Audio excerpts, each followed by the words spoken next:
Você sabia que os apóstolos tinham um catecismo? E se eu te pedisse o que é que eles criam, o que eles faziam quando eles se reuniam, você saberia me responder? Não? Então fique comigo. O livro de hoje que eu vou estar utilizando é esse aqui, ó.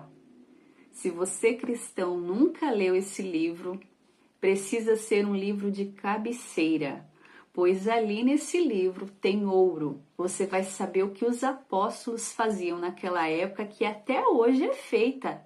Em qual igreja será que é feita tudo aquilo que os apóstolos faziam há 2000 anos atrás? Hoje nesse vídeo eu vou falar cada capítulo, quais foram os ensinamentos que os apóstolos deixaram para que se perpetuasse as palavras de nosso Senhor Jesus Cristo, que as portas do inferno não prevaleceriam contra a igreja dele. Porque nosso Senhor Jesus Cristo deixou uma igreja, nosso Senhor Jesus Cristo deixou um ensinamento, uma tradição, uma sequência de coisas que precisavam ser feitas para sabermos exatamente quem são os cristãos, aqueles que professam a mesma fé. Eu quero falar com você já no primeiro capítulo, que ele vai abordar aqui nesse livro, na Didaquê, que ele vai falar sobre o caminho da vida e o caminho da morte. O que seria esse caminho da vida? Ele vai dizer assim, eu vou ler para você aqui. Existem dois caminhos, o caminho da vida e o caminho da morte.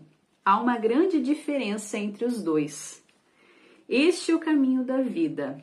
Primeiro, ame a Deus, que o criou. Segundo, ame a seu próximo como a si mesmo.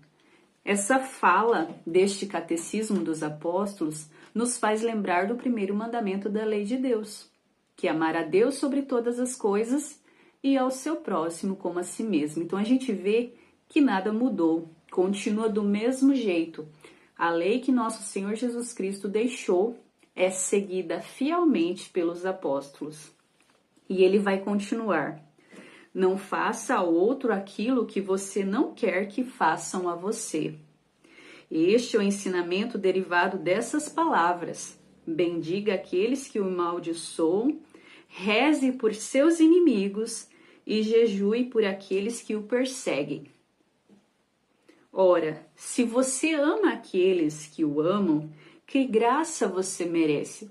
Ou seja, nosso Senhor Jesus Cristo sempre disse que nós temos que amar os nossos inimigos. Senão, que recompensa nós teremos se nós só queremos que pessoas que nos amam estejam ao nosso lado e vice-versa? Aqui seria uma mistura, que se nós colocarmos algumas dessas falas aqui, nós teremos os 10 mandamentos que posteriormente a igreja irá ordená-los.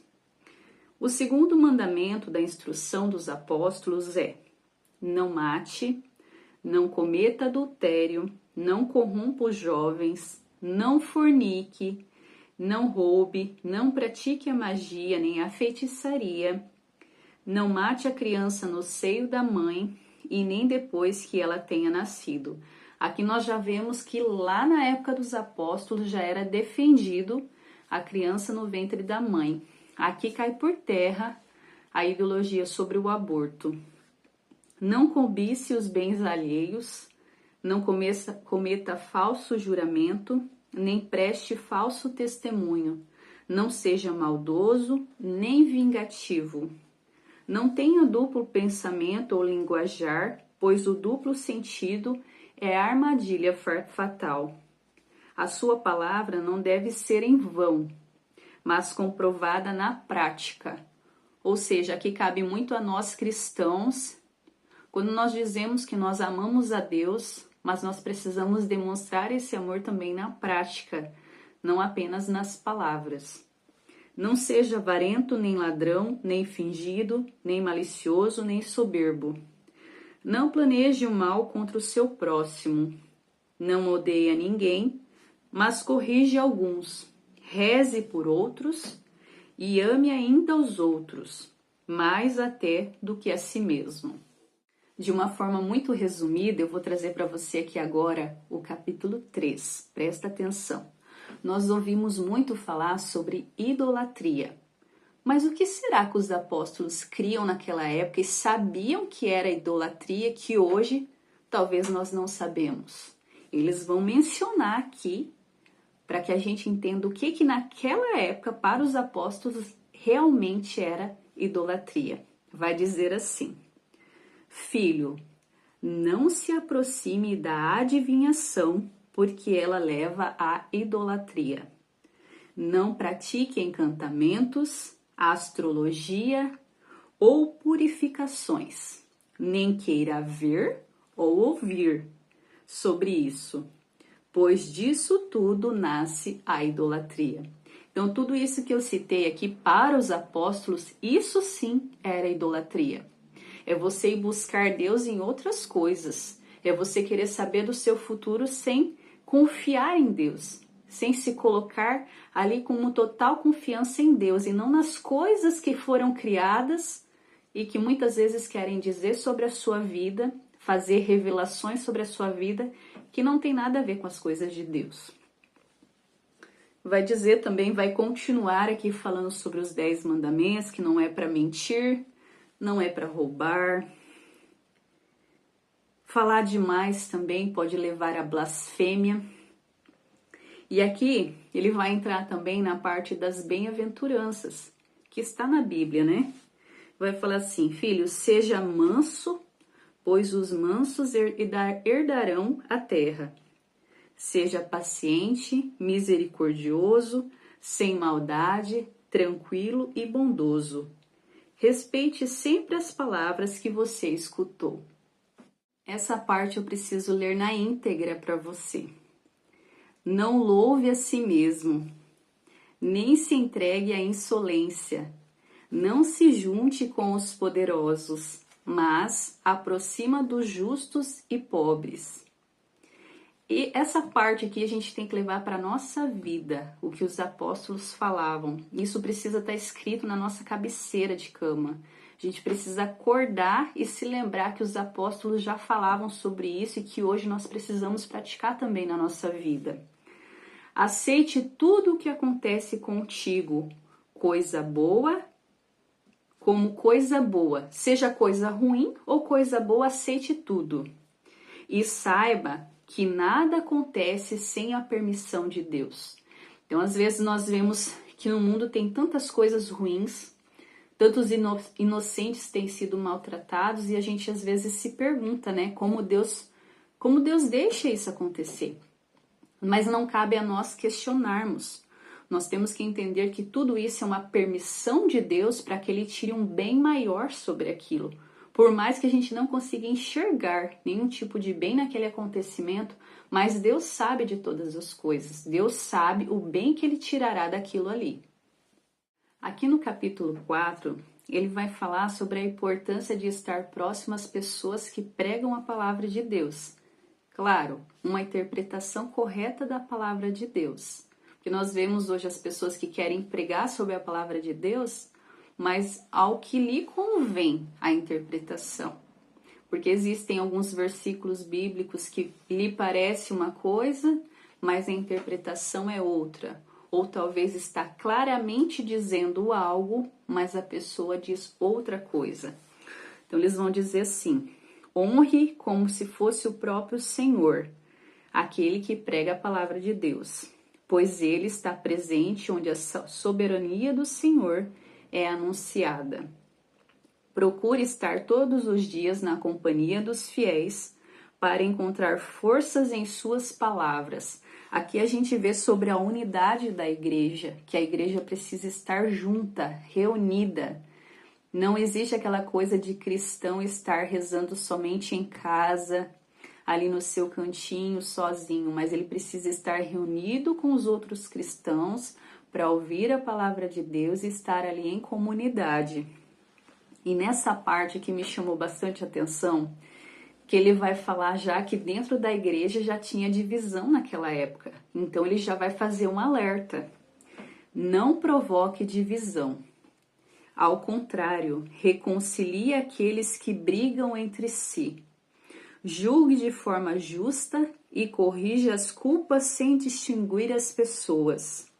Não existe sobre o que vai acontecer. Então a gente sempre fica com aquele pé atrás. Meu Deus, o que vai acontecer agora? Essa decisão que foi tomada, o que vai acontecer agora? Então ele vai dizer assim: não hesite sobre o que vai acontecer. Ou seja, confie no Senhor. Não te pareças com aqueles que dão a mão quando precisam e retiram quando devem dar. E ele vai falar também sobre a esmola, que a gente deve dar àquele que pede pra gente. Como é difícil hoje em dia a gente ver pessoas que querem dar esmola, sem querer nada em troca. A gente vê que hoje o mundo, ela trocou a esmola pela filantropia.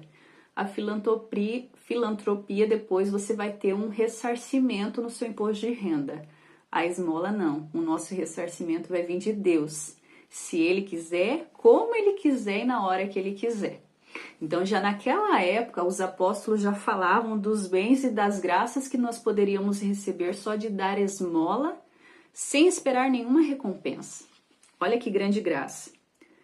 Se vocês estão unidos nas coisas imortais, tanto mais estarão nas coisas perecíveis. Ou seja, nada me pertence. Se o necessitado me pediu, eu preciso dar. Se eu posso dar, eu tenho que dar esmola. Continuando ainda aqui, nesse momento, a gente vai perceber quais eram as crenças que naquela época os apóstolos faziam, que até hoje existe uma igreja no mundo inteiro que faz. Vamos ver qual que é? Vai falar assim, ó. Não se descuide do seu filho ou filha, muito pelo contrário. Desde a infância, instrua-os a temer a Deus. Aqui a gente vai entender que são as catequeses. Não importa se o pai ou a mãe colocou a criança lá na catequese, lá na igreja, mas a primeira catequese precisa ser em casa. O pai e a mãe precisam ensinar a criança a amar a Deus já dentro do lar. O cristão, ele precisa saber que Deus precisa estar em primeiro lugar na vida dos filhos. E isso só vai vir através do exemplo dos pais. Ele vai falar também sobre outras coisas aqui. Vai falar sobre hipocrisia. Deteste toda hipocrisia e tudo aquilo que não agrada o Senhor. Mas agora nessa parte aqui eu quero que você preste muita atenção. Nessa parte aqui a gente vai começar a identificar quais igrejas praticam isso até hoje. E aqui você vai ver que não é toda igreja que pratica isso. Você vai ver que apenas uma igreja, ela pratica isso que vai estar escrito aqui, continuando ainda nesse capítulo. Não viole os mandamentos do Senhor. Guarda tudo aquilo que você recebeu. Não acrescente ou retire nada. Aqui agora. Quero que você olhe para essa imagem aqui agora, que te faz lembrar aqui que os apóstolos já estão falando o que é para fazer aqui, que até hoje a gente vê aqui, ó. Confesse seus pecados na reunião de fiéis e não comece a orar estando com má consciência. Este é o caminho da vida. Se você não confessou os seus pecados, como é que você vai estar ali partilhando as coisas de Deus com o coração puro? Se o seu coração está cheio de rancor, você precisa perdoar alguém, você causou alguma difamação, você fez qualquer tipo de pecado ali que ofendeu a Deus e que vai te tirar da graça de estar na presença de Deus. Então ali os apóstolos já vai dizer sobre o sacramento da confissão, que você precisa confessar os seus pecados para daí poder estar junto na igreja do Senhor. Capítulo 5. Lembra lá que no início eu falei que existia dois caminhos, né? O caminho da vida e o caminho da morte. Aqui vai falar sobre o que é o caminho da morte. Será que eu e você nós estamos nesse caminho? Este é o caminho da morte. Primeiro, é mau e cheio de maldições. Homicídios, adultérios, paixões, fornicações, roubos, idolatria, magia, feitiçaria, rapinas, falsos testemunhos, hipocrisias, coração com duplo sentido, fraudes, orgulhos, maldades, arrogância, avarezas, palavras obscenas, ciúmes, indolências, altivez, ostentação e falta de temor de Deus. Capítulo 6. Aqui vai falar para a gente não comer os alimentos de cultos a deuses pagãos. Vai falar assim: a respeito da comida, observe o que puder. Não coma nada do que é sacrificado aos ídolos, pois esse culto é destinado a deuses mortos. Nós sabemos que tem muitas denominações hoje que se dizem cristãs, outras não cristãs, que fazem oferendas a outros deuses, né? Então ali a gente já consegue entender que aquilo ali os apóstolos já estavam denunciando naquela época, que já existia também, que ainda hoje existe. Então eles estão dizendo que isso também é o caminho da morte, aqui no capítulo 6 da Didaquê. Se eu te falar que naquela época já existia uma liturgia, sim, uma ordem a ser seguida, um rito a ser seguido. Que rito é esse? Vai dizer sobre a celebração litúrgica. Aqui no capítulo 7 vai falar o seguinte: vai falar sobre o batismo e qual que é a fórmula a ser utilizada no batismo. Então, se você é cristão e está vendo esse vídeo aqui agora e você não foi batizado nesta fórmula, o seu batismo foi inválido. Porque se você for ver, a instrução que os apóstolos deixaram, através daquilo que nosso Senhor Jesus Cristo lhes transmitiu, é exatamente isso aqui que eu vou ler aqui agora. Quanto ao batismo, faça assim: depois de dita todas essas coisas, batize em água corrente, em nome do Pai, e do Filho, e do Espírito Santo. Ali já era 3 pessoas, um Deus em 3 pessoas, a Santíssima Trindade. Ali já estava falando dentro da Didaquê sobre a Santíssima Trindade. E estava dizendo que precisava de água para ser batizado. Então nós vemos hoje a realidade de muitas igrejas que já não se preocupa mais com o batismo. Ali às vezes você faz só uma profissão de fé ali e o batismo é mais como se fosse para você adentrar aquela assembleia, mas não existe mais a importância daquilo como um sacramento. Aqui vai dizer que você precisa estar batizado com esta fórmula, em nome do Pai, e do Filho, e do Espírito Santo. E vai dizer também, se não tiver água corrente, batize em outra água. Se não puder batizar com água fria, faça com água quente. Na falta de uma ou outra, isso aqui, os apóstolos já faziam, que hoje a Igreja Católica ainda faz. Derrame água 3 vezes sobre a cabeça e diga, em nome do Pai, e do Filho, e do Espírito Santo. Antes de batizar, todo aquele que batiza como batizando, bem como aqueles que puderem, deve observar o jejum.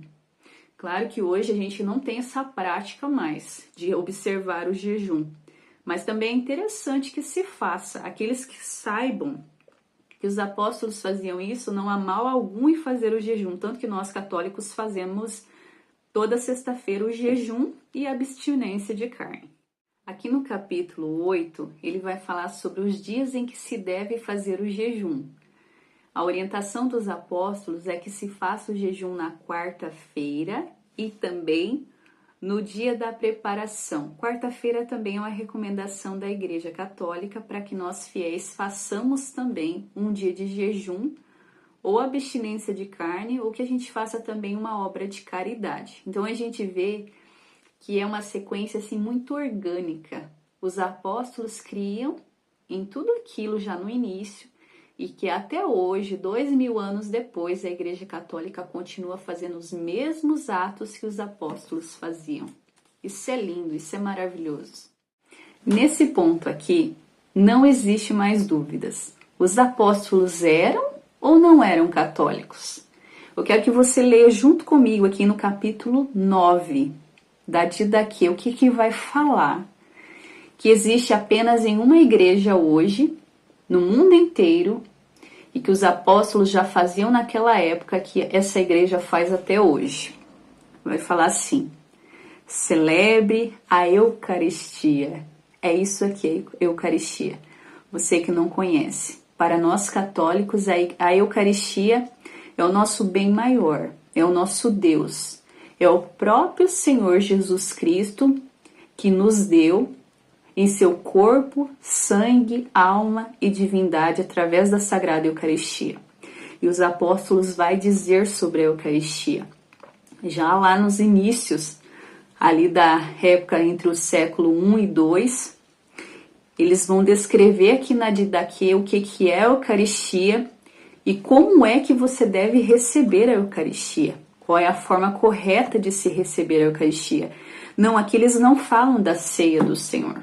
Eles falam sobre a Eucaristia. A palavra ela é muito certa, ela não tem dúvida naquilo que realmente é. Então vai dizer assim: diga primeiro sobre o cálice. Aqui. Nós te agradecemos, Pai nosso, por causa da santa vinha do seu servo Davi, que nos revelastes através do seu servo Jesus, a ti glória para sempre. Depois diga sobre o pão partido, a hóstia. Nós te agradecemos, Pai nosso, por causa da vida e do conhecimento que nos revelastes através do teu servo Jesus. A ti glória para sempre. Da mesma forma como este pão partido havia sido semeado sobre as colinas e depois recolhido para se formar assim também seja, presta atenção aqui, assim também seja reunida a tua igreja, com letra maiúscula, desde os confins da terra do teu reino, porque teu é o poder e a glória por Jesus Cristo para sempre. Aqui já fala da reunião dos fiéis em uma só igreja para celebrar a Eucaristia. E aqui vai dizer como é que as pessoas deveriam receber a Sagrada Eucaristia. Que ninguém coma nem beba da Eucaristia sem antes ter sido batizado em nome do Senhor, pois sobre isso o Senhor disse: não deem as coisas santas aos cães. Porque na doutrina católica nós cremos que aquele que não é batizado é pagão. Então ele precisa se batizar para se tornar filho de Deus, para somente assim ele estar ali com os seus pecados, do pecado original todos apagados, para daí você poder estar ali presente, purificado, para receber o corpo, sangue, alma e divindade de nosso Senhor Jesus Cristo através da Sagrada Eucaristia. No capítulo 10, ele vai falar que após ter recebido a Sagrada Eucaristia, que é a própria Santa Missa hoje na Igreja Católica, ele vai dizer que após saciados, façam uma ação de graças. A gente agradecer por ter recebido nosso Senhor Jesus Cristo e Ele estar ali dentro de nós, nos purificando, nos derramando graças. Mas ainda para continuar, ele vai dizer que fazendo esse agradecimento, você precisa ter uma vida em comunidade. E vai dizer isso no capítulo 11. Porque é só através da vida em comunidade é que você vai demonstrar que você é cristão, faz parte da Igreja de Cristo e se mantém unido ali nos sacramentos, que foi o que eu acabei de citar aqui, o sacramento da Eucaristia. É ele que faz a união ali dos fiéis na Igreja de Cristo. E aqui ele vai fazer um alerta sobre a vida em comunidade. Se vier alguém até você e ensinar tudo o que foi dito anteriormente, deve ser acolhido. Então talvez você não tenha vida ainda de Eucaristia, ou você deixou de receber a Eucaristia, você precisa voltar Porque aqui na instrução dos apóstolos, eles estão dizendo que você precisa acolher tudo aquilo que lhe foi ensinado anteriormente, ou seja, tudo que eu já li para você aqui. Agora, se a partir aqui chegar alguém e lhe ensinar algo diferente disso que os apóstolos estão falando, não é para você obedecer. Vai dizer assim: mas se aquele que ensina é perverso e ensinar outra doutrina para te destruir, não lhe dê atenção. Então, se ele disser para você, não é a Eucaristia, é só a ceia do Senhor, Cristo não está ali verdadeiramente presente, é só um símbolo, é só um memorial, é mentira. Porque os apóstolos estão dizendo aqui, claramente, que você precisa seguir a instrução que eles deram até esse exato momento do vídeo. E se alguém chegar dizendo algo contrário, você precisa não dar atenção. No momento que ele ensina para estabelecer a justiça e conhecimento do Senhor, você deve acolhê-lo como se fosse o próprio Senhor. Já quanto aos apóstolos e profetas, faça conforme o princípio do Evangelho. Todo apóstolo que vem até você deve ser recebido como o próprio Senhor. E aqui ele vai começar a falar sobre os falsos profetas, aqueles profetas que muitas vezes vai ficar pedindo dinheiro para você. Aqui a gente vê muita denúncia sobre a teologia da prosperidade, que a gente vê muito nas igrejas.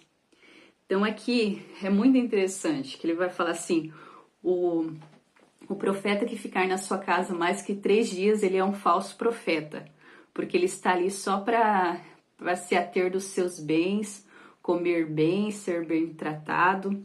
E o apóstolo que não pedir dinheiro, o profeta que não pedir dinheiro para você, esse é um profeta verdadeiro, porque ele está ali apenas para trazer a palavra do Senhor. Então aqui já há uma denúncia sobre a teologia da prosperidade. Não ponha à prova, nem julgue um profeta que fala tudo sobre inspiração, pois todo pecado será perdoado, mas esse não será perdoado. E aqui ele também vai falar que não é para a gente julgar quem é o falso profeta e quem é um verdadeiro profeta, que é para deixar para que Deus faça esse julgamento. No capítulo 12 e 13 vai falar como que os apóstolos orientavam as pessoas de como receber um profeta na sua casa, dizendo que se aquele profeta tinha algum tipo de profissão, ele precisava ajudar dentro daquela casa e também dar o seu dinheiro para ajudar nas despesas daquela casa. Mas se ele não tinha uma profissão, as pessoas deveriam acolher aquele profeta e dar todo o sustento necessário para que ele ficasse o tempo que fosse ali e também ajudar ele nos afazeres. E vai dizer também, da mesma maneira, ao abrir um recipiente de vinho ou óleo, tome a primeira parte e a dê aos profetas. Então, os profetas, eles naquela época, era como se fosse a própria presença de Deus na casa da pessoa. Tudo que a gente tinha de melhor, tudo que as pessoas tinham de melhor, elas precisavam dar primeiro para os profetas, porque eles estavam ali em nome de Deus. Vai dizer também para tomar uma parte do dinheiro, uma parte das roupas e de todas as suas posses, conforme lhe parecer oportuno, e os dê de acordo com um preceito. Aqui a gente vai ver sobre esmola e oferta. Fala-se muito dentro da didaquê sobre esmola e oferta, que é sempre dar ao outro sem esperar uma recompensa. Lá no capítulo 9 eu falei sobre a Sagrada Eucaristia. Agora eu vou falar sobre o sacramento da confissão e o recebimento da Eucaristia. Aqui é muito católico que eu vou ler aqui agora. Capítulo 14 da Didaquê. Reúna-se no dia do Senhor para partir o pão e agradecer, após ter confessado os seus pecados, para que o sacrifício seja puro. Aquele que está brigado com seu companheiro não pode juntar-se antes de se reconciliar, para que o sacrifício oferecido não seja profanado, estando ali em pecado mortal. Esse é o sacrifício do qual o Senhor disse: em todo lugar e em todo tempo seja oferecido um sacrifício puro, porque sou um grande rei, diz o Senhor, e o meu nome é admirável entre as nações. Se existir alguma dúvida que a Didaquê é católica, essa dúvida cai por terra agora, porque está dizendo claramente no capítulo 4. Para você receber a Sagrada Eucaristia, você precisa confessar os seus pecados. Capítulo 15. Qual é a igreja que iniciou com as escolhas dos bispos e dos diáconos? Se nós formos revirar a história da igreja, nós vamos ver aqui. A Igreja Católica sempre teve a sucessão apostólica advinda dos bispos. E porque os bispos, eles são sucessores dos apóstolos. E aqui nesse capítulo 15 da Didaquê vai falar, ó, escolha bispos e diáconos dignos do Senhor. Eles devem ser homens mansos, desprendidos do dinheiro, verazes e provados, pois também exerce para vocês o ministério de profetas e dos mestres.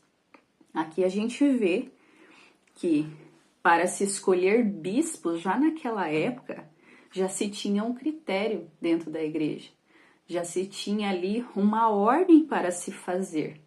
Não era qualquer um que chegava e escolhia. Existia um critério dentro da igreja já para se escolher. E naquela época já existia essa hierarquia dentro da igreja, que claramente está sendo dita aqui. Escolha bispos e diáconos dignos do Senhor. Chegando ao final da Didaquê, aqui no capítulo 16, vai falar sobre o fim dos tempos. Aqui nós vamos conseguir identificar que algumas denominações que não creem na volta de Cristo, ou então algumas denominações que descrevem um fim do mundo totalmente diferente, totalmente fora daquilo que realmente se crê que é verdade. Eu vou ler aqui até de uma forma um pouco mais, não muito resumida, mas na íntegra eu vou ler para você, para que você entenda o que é quando os apóstolos naquela época já estavam dizendo de como seria o fim do mundo. Então ele vai dizer assim, a gente sabe que nas Sagradas Escrituras os apóstolos chegaram para Jesus e pediram para ele quando que seria o fim do mundo, quando que é que essas coisas aconteceriam.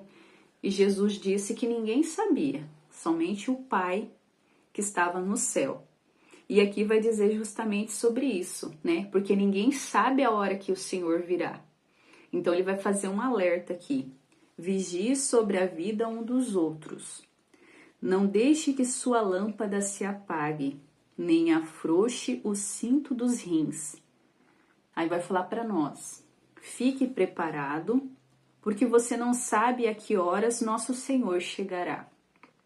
Essa preparação significa o quê? Estar confessado, estar em estado de graça, estar com a Eucaristia em dia, não faltar à Santa Missa, porque nós já sabemos, já entendemos que a Didaquê ela é católica, porque se fala de confissão, de Eucaristia, de perdão dos pecados, de bispo, de diácono. Então vai dizer assim, e aqui também vai dizer sobre a unidade da igreja.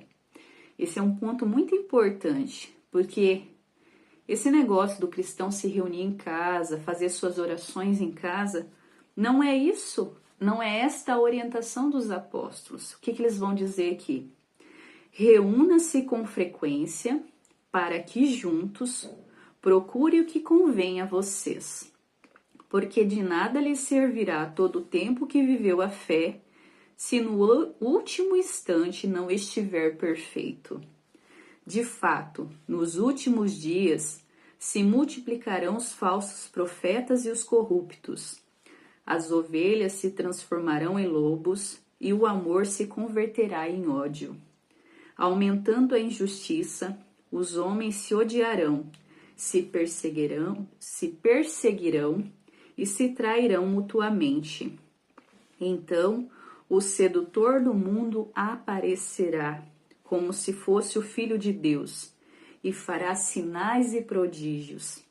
A terra será entregue em suas mãos e cometerá crimes como jamais foram cometidos, desde o começo do mundo. Então toda a criatura humana passará pela prova de fogo, e muitos escandalizados perecerão. Aqui eu quero parar neste ponto aqui. Quando você estuda sobre a crise da igreja, você vai ver que houveram muitas coisas que as pessoas de dentro da igreja cometeu. Não a igreja como um corpo místico, mas as pessoas, os membros da igreja cometeram.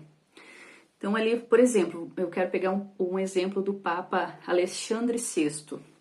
Ele era um Papa adúltero, ele era um Papa que tinha mulheres, tinha filhos, a moral dele não era uma moral a ser seguida.